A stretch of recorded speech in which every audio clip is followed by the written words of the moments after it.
Amanyi ekikulu nti mu butonde bw'omuntu anyumirwa nnyo okukola ekintu ng'obudde buweddeyo.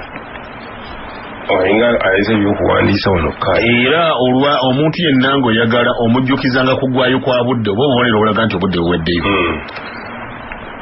Omuntu ng'ateekateeka omukolo oyinza okumwewuunya nga yaguwa n'ennaku naye n'osanga nga lwe bitateredde ku mukolo gwe yateekateeka ne bajeti yagikola. Kati olese ekya kaadi olese ekirungi nnyo abantu babaga nti banne bagenda basalako kaadi ne baga nti yakusaaga bajja basalako bajja naye ku nkomerero obudde nga bunatera ne baga nti ate batuzeeko naye ne baba bazizzaako era hum fi ghaflati mu'ridun bakyali mu bulagajjavu. Njagala okukakasa ne banaabongera emyaka emirala 10 era we bajja okubeera. Kakati gwe kyolina okukola kuteekawo obubonero obubalaga nti ensonga eno eteekeddwa okubaayo. Kati Allah subhanahu wa ta'ala yatuwa obubonero obutulaga nti okufa kusembedde. Bw'abanga Nabi Muhammad sallallahu alaihi wasallama yatumwa awamu n'ekyo n'amala okutumwa n'afa, ekyo kyokka kiba kikumala okukakasa ti naawe ogenda kufa. N'olwekyo kola emirimu gyo kubanga Nabi sallama ne basahaba bennyini Allah bwe yali aboogerako bo yabawa ne garanti nti radiyallahu anhum wa radu anhu. Mungu yabasiima nabo ne basiima era ne bagenda nga basiimu. Abaffe gwe olwaleero osuubira okgenda ng'oli musiimu oba osuubira okgenda nga Allah akusiimye okusinziira ku mirimu gy'okoze. Labira ku bino ebiriwo kati olwaleero onyiikire okole nti akabonero akasookerwa n'akakakasa nti enkomerero etuuse nabbi yennyini ye yakalangirira.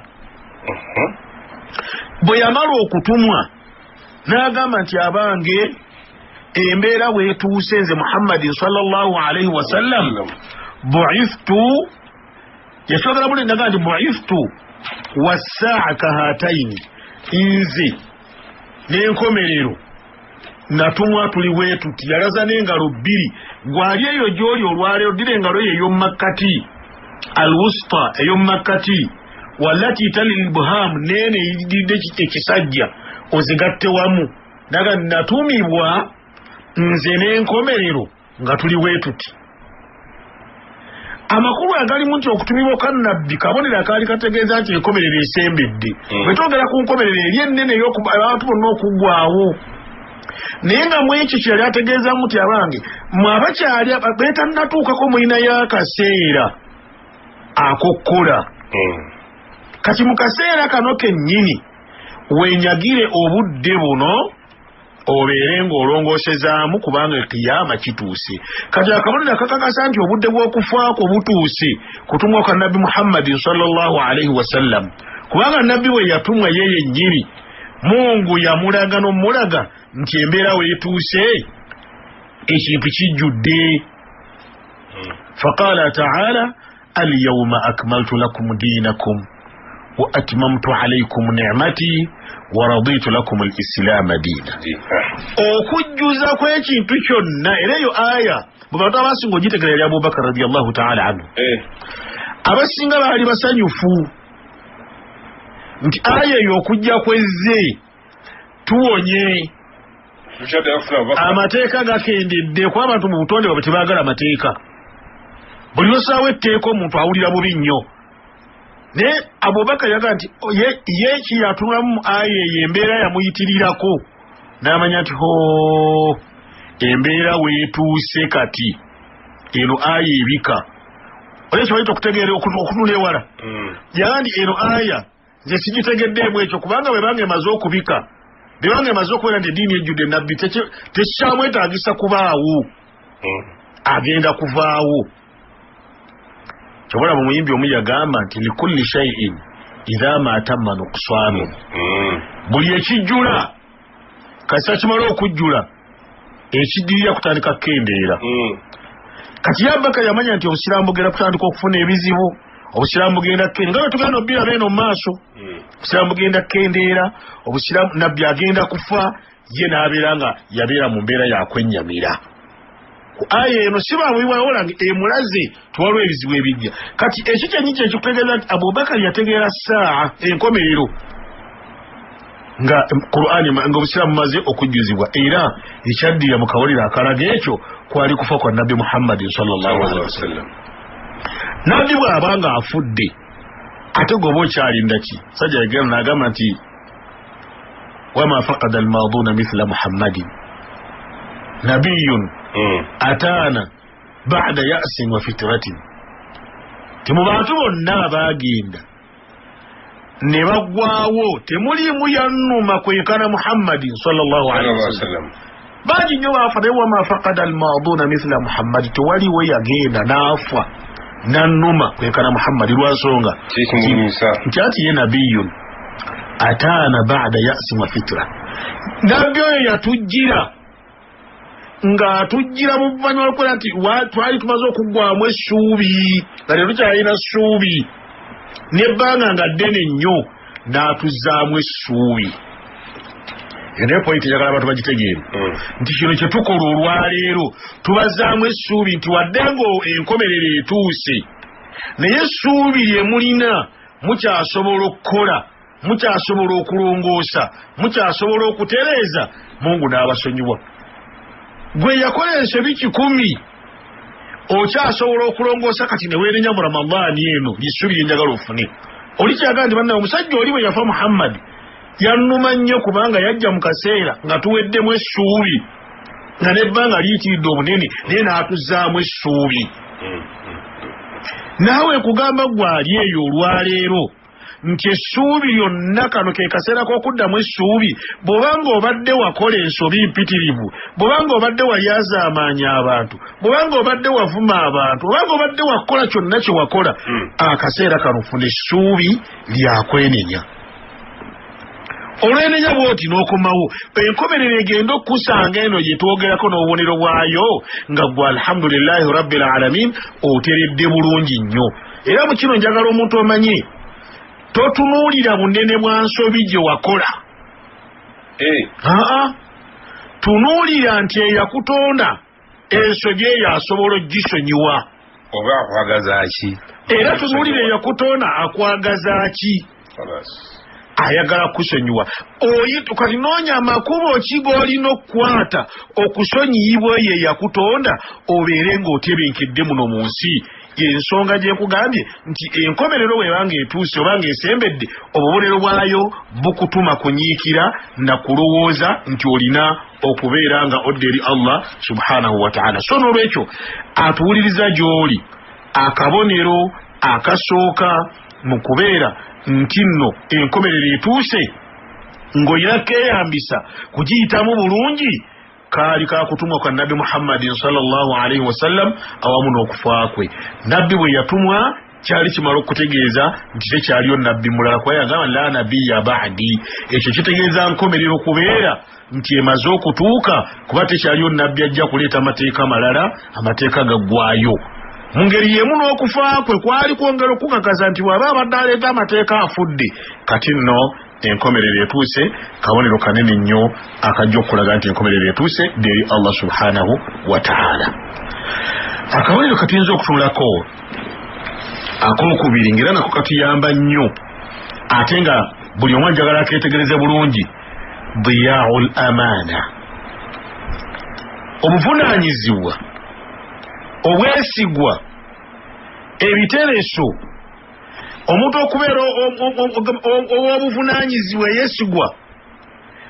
Bw'olirabanga abantu batandise obyonoona ng'abantu tebakyasobola kutuukiriza bye bakwasiddwa, oli tasobola kutuukiriza buvunaanyizibwa bulagiddwa kukola, ayateresebwa byatereseddwa abikumpanya, ng'omanyanga enkomerero etuuse. Gw'olwo olina kukola ki? Omanyanga enkomerero esembedde. Gw'olwo olina kukola ki? Olina kuddayo kwetereeza ng'onoonya ekyo obuvunaanyizibwa olina butuukiriza otya. Naye bw'onoogana n'okubeera ng'okola ekyo ojja kuba oleese obuzibu bunene nnyo. Nabbi sallallahu alaihi wasallama yatutegeeza mu hadith eyogerwa Abu Hurairata radiyallahu ta'ala anhu, nabbi yali ayina waatudde nga nabbi atebenkedde waatudde, ayina basahaba baali nabo ababuulira alina byabanyonyola abasomesa asiriikiridde ne wajja omusajja omu. Omusajja oyo bwajja n'abuuza Nabbi sallallahu alayhi wasallam ebibuuzo bye yali amubuuza ng'amugamba nti ya Rasulallah, enkomerero ereebeerawo ddi? Enkomerero eriruddawa? Nabbi n'atamufaako. Naye olw'okuba nti yalina gwe yali ayogera naye teyamufaako. Omusajja yali munnamalungu, zaali mpisa za bannamalungu abatuwuliriza abalungi. Ti bannamalungu bwe bajjanga tebaagumiikirizanga, wabula baatuukanga ku nsonga yaabwe. Ye olwatuukanga bw'ati ng'ayanja nsonga ye wa Nabbi sallallahu alaihi wasallam, tafuddeeyo oba Nabbi alina baayogera nabo oba talina baayogera nabo oba waliwo ekiriwo kyonna, ye ng'ayanja nsonga. Saagala ofunemu ndowooza egamba nti ndowooza Nabbi yali yeewulirira ku bantu, naawe weewulirire ku bantu. Nedda, Nabbi yali teyeewulira era nga talina muntu n'omu gwe yeeragirako. Naye omwami ono ye bw'abuuza Nabbi sallallahu alaihi wasallam, Nabbi obutamufaako yalina be yali amaliriza mu basahaba. Abamu ne bagamba ndowooza Nabbi sallallahu tamuwulidde byayogera. Bwe wayita akaseera Nabbi sallallahu alaihi wasallam n'agamba, abange aluwo oyo abadde abuuziza ku bikwatagana n'enkomerero. Yaddamu n'amugamba nti ha ana ya Rasulallah, nze nzuuyo. Buli ekigambo ekirungi, nze nzuuno owange gwe mubaka wa Allah subhanahu wa ta'ala. Nabbi yamugamba ebigambo bino wammanga, ng'oyagala okumanya nti enkomerero etuuse, bino wammanga bijja kubeerawo. idha duyiyat al-amana fantadhiru as-sa'a. Kasooliraba omuntu nga takyasobola kutuukiriza buvunaanyizibwa, bw'oliraba abantu ab'obuvunaanyizibwa nga tebakyasobola butuukiriza, bw'oliraba abantu abaateresibwa bye baateresibwa nga tebasobola bituukiriza, tebasobola bizzaayo eri bannannyini byo, bw'oliraba omuntu eyakwasibwa obukulembeze okukulembera abantu nga takyasobola bakulembera mu butuufu bwa bakulembera, wabula balyazaamaanya bulyazaamaanya, eyakwasibwa okulabirira abantu. Kintu kino kigazi. Bwe tuba tukyogera, gw'alina alabirira bamulekwa, ng'olina amaana gy'olina ogwawo, gwe yateresebwa ssente z'abanno ogwawo, gwe chairman wa kampani y'abanno ogw'omwo, mwe abali mu saako zammwe mugwawo, mwe abalina ebintu buli omu yenna obuvunaanyizibwa bw'alina. Bw'olirabanga abantu obuvunaanyizibwa tebakyasobola butuukiriza, fantadhiru saa, mulindirire nti enkomerero ejja kuba etuuse. Ekyo kitegeeza nti buli yenna w'oli mu buvunaanyizibwa bwo oteekeddwa kubutuukiriza. Naye kino kyali kitulaga nti tekyali tekiwagira mulimu gwa muntu kuyimirira kwekyagamba nti ndaba Nabbi yakiraalika, kuba abantu beekwasa nti ndaba Nabbi yakitugamba dda nti tulindirire enkomerero, nolwekyo katubuzeebuze obuvunaanyizibwa. Nedda, yali akulaga kabonero kategeeza nti ensonga ejja kuba ekalubye. Ne bamugamba nti ya Rasulallah, kaifa idaa'atuha, olwo bunaaba abantu babulyazaamaanyiza babuzizza butya, babyonoonye batya? Qaala idha wussida al-amr ila ghayri ahlihi fantadhiru as-sa'a. Bwe mulirawo obuvunaanyizibwa nga bukwasiddwa oyo atasaanidde kukwasibwa buvunaanyizibwa, mulindirire enkomerero. Saagala tulye buvunaanyizibwa bwa kintu kimu, naye buli buvunaanyizibwa bwe butudde wonna, buli buvunaanyizibwa bwonna bubeera buli, bw'olirabanga nga ababukutte si be bateekeddwa obukwata, ng'omanya nti enkomerero etuuse.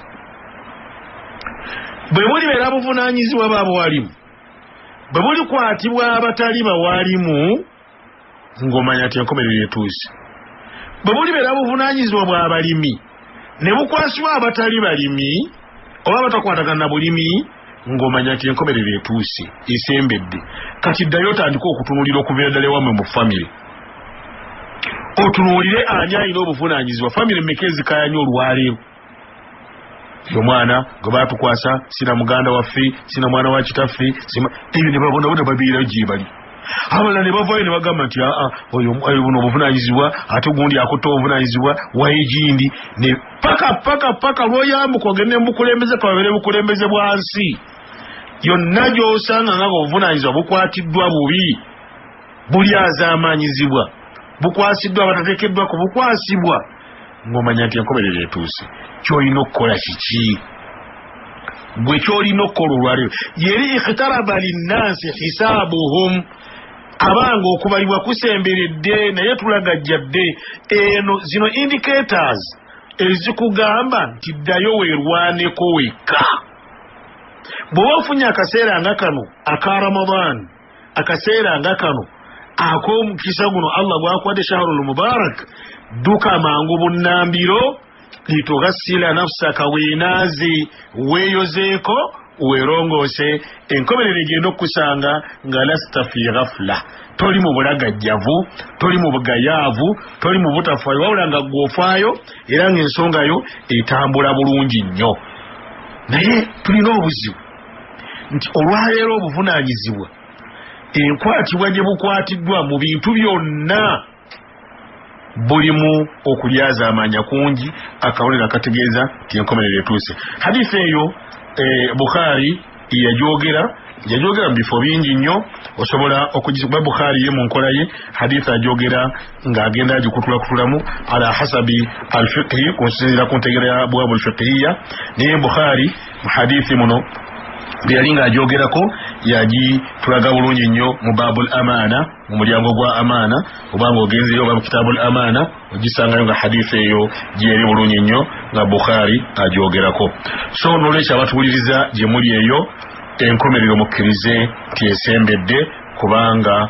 bwe tuli olwaleero obuvunaanyizibwa genda otunuulire ng'obuvunaanyizibwa obwa buli kintu kyonna oba obusinga obungi bwonna bwaba bateekeddwa okubeera nabwo imma lilghafla oba lwa bulagajjavu bwaba bateekeddwa okuba nabwo wa imma litadyiq oba aba batateekeddwa okuba nabwo baafunze abateekeddwa okuba nabwo bo ne babwezza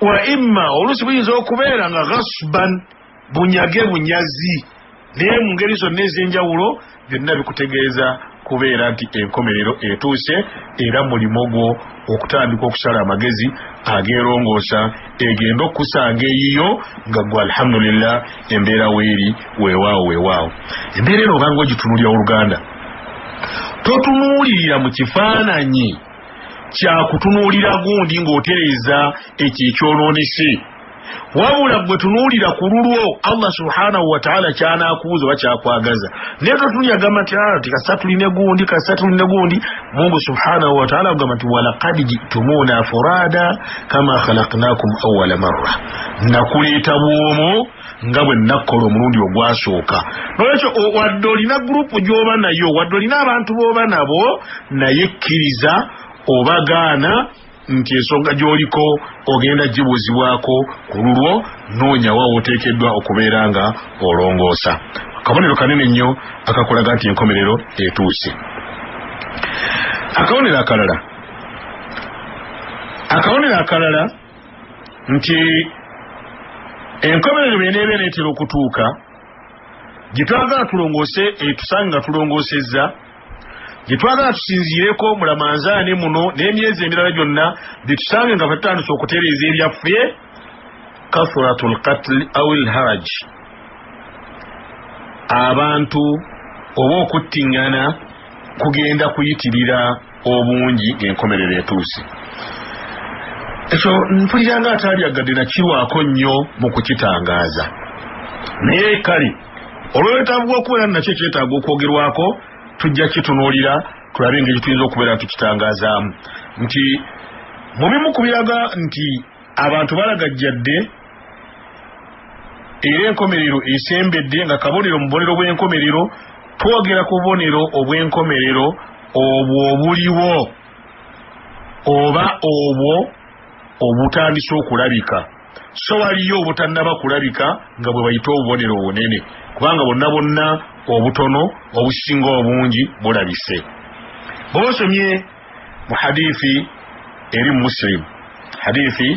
eri muslimu nga hadithi eyo Abu Hurairah radiyallahu ta'ala anhu yajogera oba yava ku Abu Hurairah radiyallahu ta'ala anhu ngagamba nti Nabbi sallallahu alayhi wa sallam yagamba ndera Allah subhanahu wa ta'ala owekitiibwa la tadhhabu ad-dunya hatta ya'ti 'ala an-nas qaumun la yadri al-qatil fima qatala wala al-maqtul fima qutil.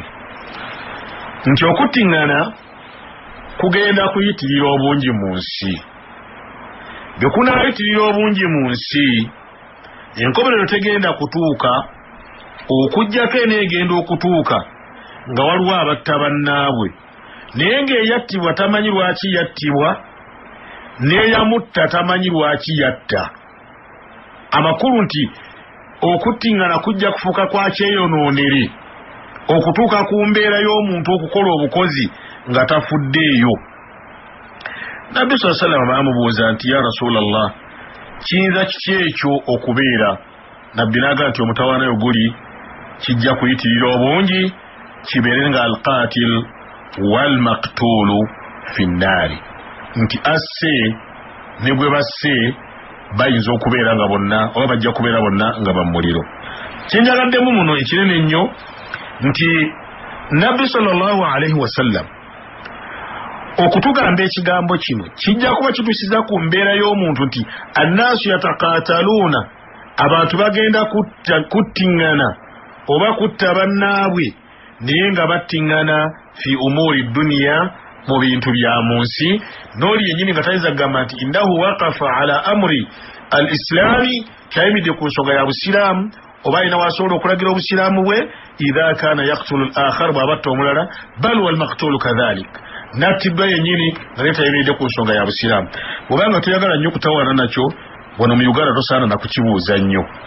Ekyo mu Uganda tosaana kukibuuza nnyo kuba kisangira ddala nti qad shaa bal asbaha shi'aaran, kisaasaanye, wabula neewaabamu kafuuse nga kabonero. Abamu bakigalo kiga nti abo be bagundi, abo ne bakola bwe bati ne bwe bati. N'olwekyo embeera efaanana bw'etyo ekulaga nti enkomerero etuuse singa abantu batandika okuttingana mu ngeri efaanana bw'etyo.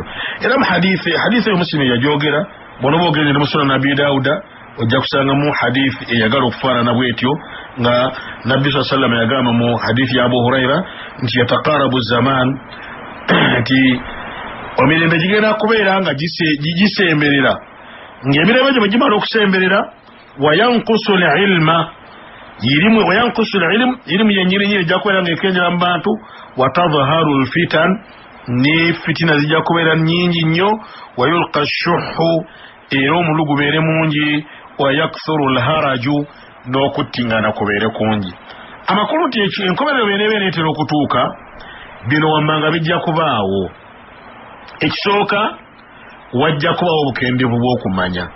Saagala nnyo kukigenda wala nakyo kubanga nti kati nsi olwaleero buli omu bwe kutaba kusaasira kwa Mungu na muntu kubeera na nsonyi, buli omu yatuuse ku siteegi yagala okweyita omumanyi, bal nti oli atuuka ne ku siteegi esobola okugamba amusinga nti oyo ye talabanga ye atamanyi kwenkana oyo.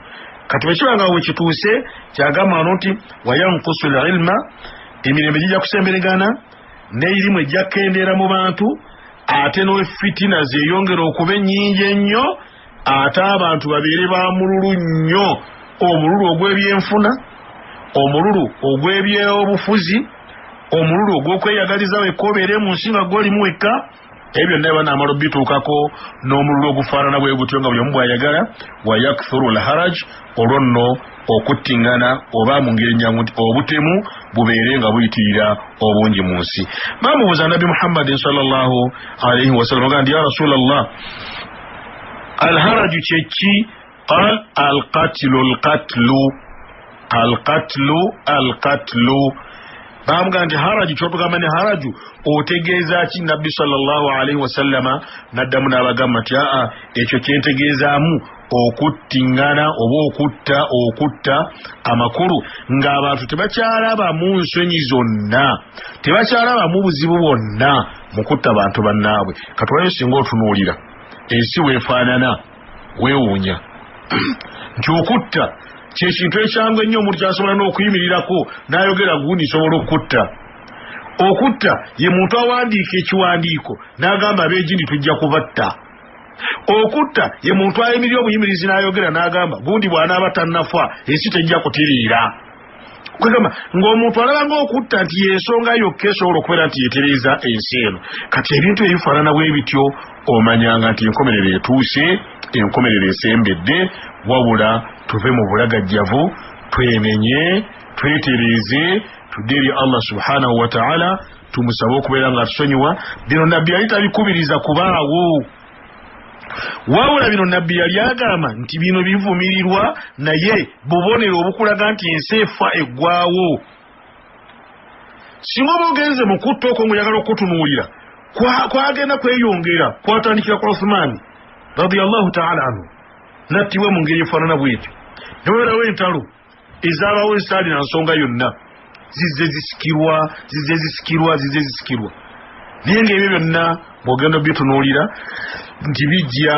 mu mbeera y'abantu butamanya nti Allah subhanahu wa ta'ala yasalawo ebisembayo bo ne balowooza nti bayinza okusalawo ebisembayo so n'olwekyo abooluganda abatuwuliriza abalungi mbakubiriza nga mbagamba nti eyo enkomerero bw'ebanga esembedde bino byali bitulaga bulazi ekyo kyagambye iqtaraba linnaasi hisaabuhum Sheikh Tumbe njagala kwebaza abakyala bange abampadde akadde kano nembeera nga ngasa obusiraamu nineebaza Pearl of Africa enzikiriza nempa omukisa guno nzije mbeere nga nsomesa abasiraamu kuyo siyinza kwerabira baana bange kana akaseera olusimba ntudde nabo abasiraamu munsi yonna mweyise bulungi mulongoose tulongoose n'abatali basiraamu tubakoowole babeere nga basiraamuka tutambule bulungi inshallah subhanahu wa ta'ala nentumira senga wange Hajjati Aisha wali ekyebando oyo taata wange mulamba. Assalamu alaikum wa rahmatullahi wa barakatuh.